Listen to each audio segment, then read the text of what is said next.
চট্টগ্রামের পার্বত্য অঞ্চলে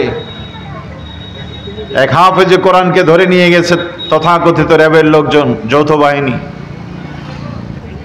হাফেজে কোরআনকে পিটিয়ে রক্তাক্ত করেছে, নীরব নিথর হয়ে পড়ে আছে, বুকের উপর পা তুলেছে। হাফেজে কোরআন গর্জে উঠে বললেন, স্যার এতক্ষণ পিটিয়েছেন, কিছু বলিনি, বুকের উপর থেকে পা সরান, কারণ আমার এই বুকের ভিতরে আল্লাহর 30টা পারা কোরআন। পড়েন আল্লাহু আকবার। আর এই কোরআনকে লালন করতে গিয়ে বছরের পর বছর মায়ের আদর, বাবার আদর থেকে বঞ্চিত ছিলাম, অতএব পা সরান। আচ্ছা, এই কথা বলার পরে মুসলমান তো দূরের কথা, কোনো মানুষ কি ওই বুকে পা রাখতে পারে? পা রাখতে পারে? অথচ এই কথা শোনার সঙ্গে সঙ্গে আরো ক্ষিপ্ত হয়ে বন্দুক বের করে ক্রস ফায়ার করে দুনিয়া থেকে বিদায় করে দিয়েছে। আপনাদের বিবেক থাকলে বলেন, এ কি মানুষ? এই জন্তু জানোয়ার, আর এই জানোয়ারগুলিকে লালন করেছিল যারা, তারা তার থেকে বড় জানোয়ার, ঠিক কে বলেন? সব ছিল তাদের, বিবেকটা মরে গিয়েছিল, বিবেকের দরজায় তালা লেগে গিয়েছিল।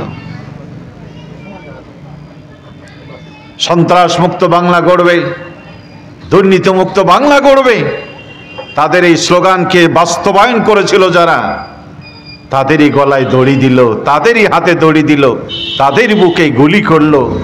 আর চুরি করে, ডাকাতি করে, সন্ত্রাসী করে দেশটাকে যারা নষ্ট করলো, এক জসিমউদ্দিন মালিক জাহাঙ্গীরনগর বিশ্ববিদ্যালয়ের পবিত্র মাটিকে অপবিত্র বানালো, অথচ তাদের ব্যাপারে তাদের কোনো ভূমিকা ছিল না, তারা তো ভূমিকা নেয়নি।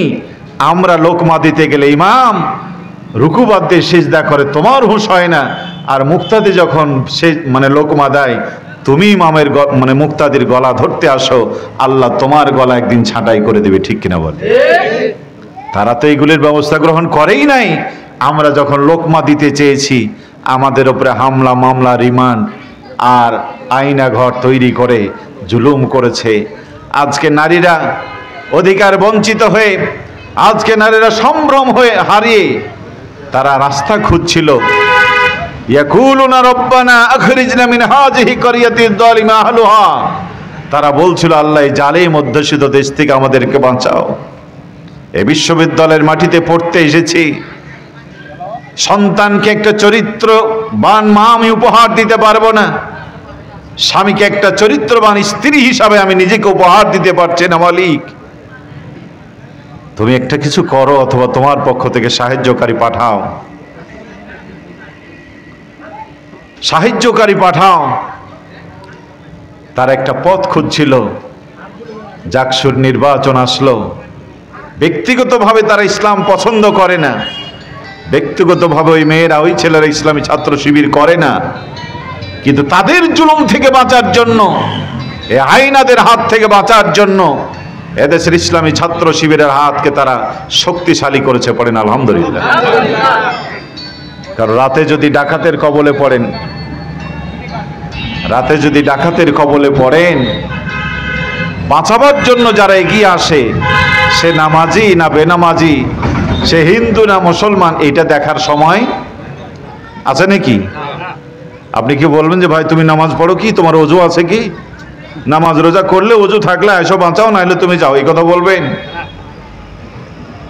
মানুষ যখন নদীতে ডুবে মরে, ডুবে যায়, রাসূলুল্লাহ বলছেন খড়কুটা ধরেও বাঁচার চেষ্টা করে, ও জানে যে আমি বাঁচবো না, এরপরও চেষ্টা করে।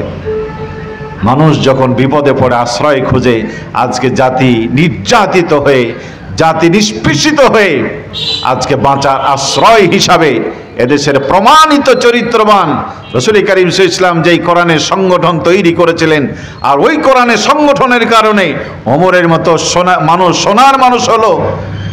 যারা ছিল চোর ডাকাত খুনি, তারা হয়ে গেছিল সোনার মানুষ। সেই কোরআনের সংগঠনের ছত্রছায়ায় জাতি পরিচালিত হচ্ছে বলে আজকে দেশের তরুণ ছাত্র সমাজ দলমত নির্বিশেষে ইসলামের এই শক্তিকে তারা মজবুত করেছে। তারা প্রমাণ করেছে জুলুম থেকে বাঁচতে হলে তন্ত্র মন্ত্র দিয়ে হবে না, আল্লাহর রসুলের চরিত্রের সাথে মিলে যাদের এমন মানুষদের হাতেই যদি আমরা এই বিশ্ববিদ্যালয় তুলে দিতে পারি, আর যাই হোক 5টা বছর লেখাপড়া শেষ করে চরিত্র নিয়ে ঘরে ফিরতে পারবো, ঠিক কিনা বলেন?